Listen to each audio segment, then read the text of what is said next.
Hello everyone, this is Rick and welcome to Astral Club. This is the Loosh Collectors questions and answers. Before we get into it, just want to mention Patreon. If you're interested in supporting the work of Astral Club, you can do so on Patreon. And when you join, you get downloaded episodes that you can put on your podcast. I think there's around 100 right now. I still have a lot more to do. You get commercial-free advanced videos. And of course, there's an email where we can talk back and forth, share experiences, what have you. Next up, private lessons. If you'd like to talk to me about astral projection and how you can begin projecting, just contact me. In the description, there is an email, and I'll send you the information you need. And of course, the link to Patreon is in the description as well. Well, I've been holding on to this Loosh Collector information now almost for the last 3 decades. And I knew you guys would have excellent questions, excellent input. I can always count on Astral Club members to make me think that, gee, I wish I'd thought of that, or, ooh, that's a good point. And you constantly give me ideas for new episodes, and I don't have to pay you, so I think that's great. But seriously, I think it's worth going over some of these excellent questions and statements, and of course sharing my reactions as well, because I think they're timely. I think there's wisdom there, and I think we can all benefit from it because the episodes are certainly a little out of the ordinary. So let's get started. Before I get into the first question, I just want to kind of put things in perspective a little bit. When I visit other planes or other planets, I am on someone else's home turf. I try to act diplomatically because, you don't go into a stranger's house or even your friend's house and start telling them what the house rules are. Okay, that's not something you do unless you want to get tossed out real quick. So I always try to be diplomatic, and that might come off, I think, to some people as perhaps I'm not fighting hard enough for Earth. Look, if I'm flying a flag out there in space, time, dimensions, it's a flag with a blue-green planet on it called Earth. Earth is my first loyalty and always will be, and the human race. But I think sometimes we can get a little confused. We have been on the top of the civilization, or top of the pile here on Earth for, well, tens of thousands of years now, until the last Neanderthals finally died off. I mean, we know once upon a time there were many human-type species out there. The Denisovans, for instance, I already mentioned the Neanderthals, and there's the hobbits. There's a wide variety of other beings, tool users with intelligence not too dissimilar from us. But they're dead now. We're the last standing. So I think it's very easy to think that since we're the number one power here on Earth, that other races, other beings, look at us the same way or give us the same amount of respect that we believe we are due. So I just think we need to understand that that's not necessarily true. Just because we think very highly of ourselves does not mean that everyone else does. Now, I think we've accomplished a heck of a lot in the last 5,000 or 10,000 years.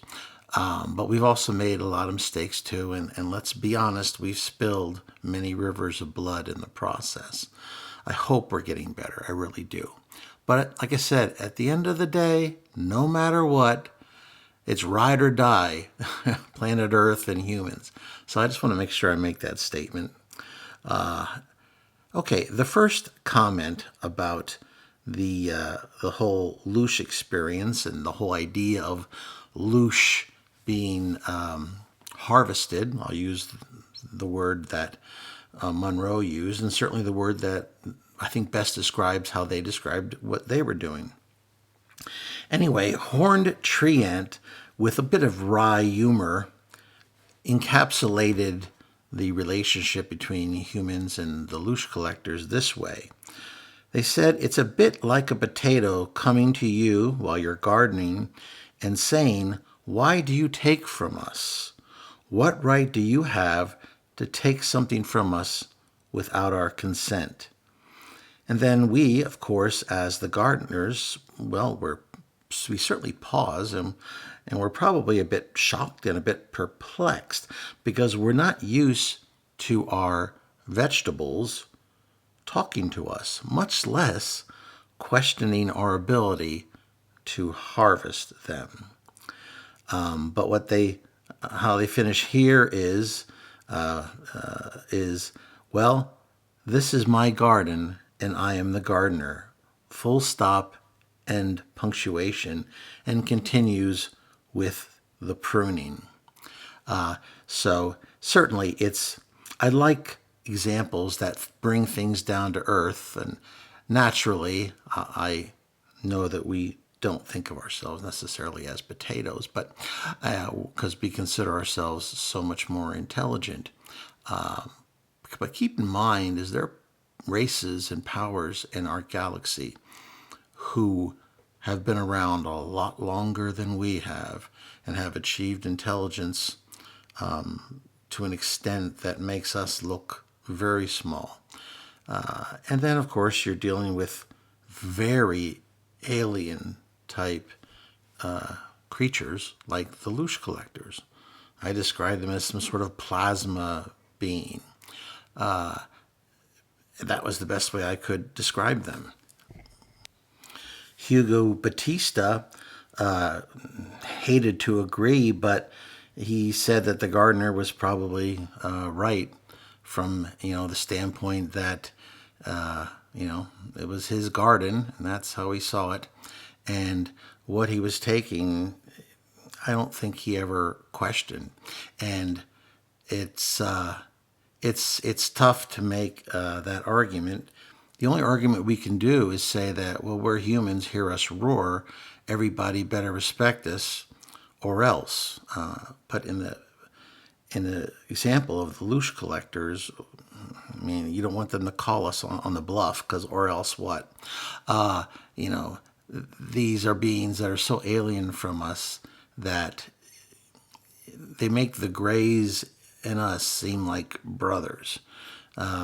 You're dealing with an entirely different alien race that comes from, who knows, a culture that is so dissimilar from ours that it's amazing that any communication is possible. Mike Pelosi came back and he said, "I might have tried letting the Loosh Collectors know that humanity has been misled throughout its existence, and we've been manipulated by other races for to their benefit, and ending up with negative things happening to us." And he wondered if that would perhaps have helped these Loosh Collectors have a better understanding of why we are the way we are at this moment, and perhaps they would see us in a new light. And then it was afterwards. I think Michael thought that maybe he came off a little sharp, a little critical. Now, I didn't see it that way, but he then went on to say, "Look, I understand you had to be careful, you had to be diplomatic. You were in the danger of being on the wrong side of an argument on somebody else's home turf." And then he went on, of course, to thank me for sharing the knowledge and the experiences. Don't worry, Michael. I can take some criticism, particularly when I'm in a situation like this one. I wasn't prepared to meet the Loosh Collectors, much less end up being drugged into their dimension by accident. My first impulse was to try to get out of there and just go back to my body. But then my curiosity got the better of me, and I decided to stay and see if I could get some information from these entities. However, I'm sure there are people out there who probably could have done a better job than I did, maybe ask more insightful questions. What I can tell you, though, is that talking with this one particular unit was very difficult. I had the feeling that I was getting 10% of the information and 90% was going over my head. And I compare it to imagine being lost somewhere in Venezuela and all you have is a smattering of what you remember from high school Spanish. That is roughly what I was experiencing when I was dealing and asking these questions and getting these answers. I seriously doubt that I could have put together an eloquent enough response or a defense that would have instantly convinced them that the millions of years they've spent collecting this energy source, which they must value very much, that I would be able to talk them out of that. Keep in mind now, if you remember your a little bit of high school Spanish, you might say, me llamo Ricardo. But how are you going to make an eloquent statement to somebody who's a native Spanish speaker such that you will cause them to discard all beliefs that they've had for their entire existence or millions of years and suddenly decide to look at things that they've always looked at one way very differently? I would suggest that that'd be virtually impossible doing that with your broken me llamo Ricardo level of language skills. But hey, if anyone else ever gets unlucky enough to get drugged to this dimension, I suggest you use all your skills, be diplomatic, and perhaps your telepathic ability with these creatures will be superior to mine. And I'm sure there's folks out there who are like that. But unfortunately, I may not be one of them. I do the best I can with what I have to work with. Havoc said, there are different types of souls on Earth, incarnating here, so the plasma being looking at us as if we were all the same was perhaps a tactic to put me, or perhaps even the human race, in our place. I think we're making another error here, an error that's easy to make for a race that is very insular, that doesn't have any contact with any other typically intelligent beings or races. We assume that the differences that we see in one another are equally discernible to aliens, especially aliens as these plasma beings. It reminds me of when I was reading about Japan and when Europeans first started coming into contact. And it started with Spain and Portugal. And of course, these were Roman Catholic countries. And so when they introduced Christianity to the Japanese, they introduced the Roman Catholic variety, and they even claimed that the Christian church was one, and that everybody was on the same page. Now, nothing, of course, further could be the truth. There had been the Protestant Reformation. And when other countries started showing up, like England, for instance, they started meeting Protestants. And of course, the Protestants and the Roman Catholics hated one another. And they couldn't understand how the Japanese were having such a hard time telling them apart. However, from the Japanese standpoint, they both looked like foreigners to them, and foreigners who didn't bathe as often as they should. So here we have humans having trouble telling the Europeans apart, the Japanese versus the Europeans. And we're all humans. Now you're talking about these plasma creatures whom are extremely alien, who I think maybe I got 10% of what they tried to relay to me. And somehow they're supposed to really care about trying to figure out the differences, but also assuming that it's clear to them. Look, there's differences in corn cobs in a farmer's field. There's no two corn cobs that are exactly alike. But when it comes time for harvesting, they get harvested. The farmer is not looking for a particular cob or trying to make a determination that this cob, while looking basically the same, although of course it's not exactly the same, saying, look, whatever, I don't see the difference. It's a corn cob and it's getting harvested. I think that's a pretty accurate way of trying to explain how the Loosh collectors look at the earth and look at the loosh that they collect, not only from humans, but from other living beings here on the planet. Let's not forget them in our concern with us and our race. But like I said, it's easy to think that alien beings are going to think like you. It's just like if you watch Star Trek. I grew up watching Star Trek. And the alien of the week pretty much was, for the most part, sometimes they were a rock, sometimes they were a gaseous cloud. But for the most part, they were Klingons, Romulans. They looked pretty much very close to humans, but with different ridges on their brows, for instance.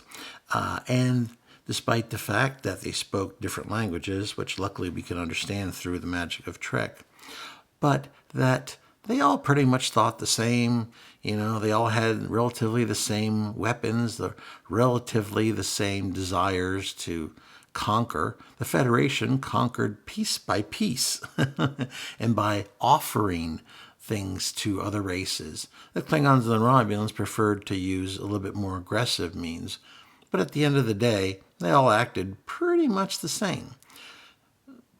But these were writers who were writing for TV audiences, and they knew that if they spent too much time getting too alien, they'd lose people, because it's hard for the average human to try to think like an alien. Because how can you think like a being that you have no clue as to their thought processes, their culture, their history? I mean, they may even have different senses. There's probably intelligent races out there that don't have eyes. Maybe they use echolocation. I can tell you that if such a species existed, it would look at the world and the galaxy in ways very different from the way we look at it. So I just think we need to keep that in mind. Okay, I have a lot more questions to do, so I think we're going to have to do a second episode. I hope you enjoyed this. If you did, please hit the like button, share it with those of like minds. Subscribe if you haven't already. Make sure that bell is solid so you get all of the notifications on Wednesday and Saturday when there's new episodes. And of course, questions and comments. And don't be afraid, to be a little critical, or be nice though, but be a little if you want. But share your ideas, share your thoughts. You guys are some of the best people, I think, on the planet Earth, and at least on YouTube, which is, being the best on YouTube, I know isn't the highest praise in the world, but believe me, you guys are great. Okay, at any rate, as always, this is Rick, and I will see you on the astral plane.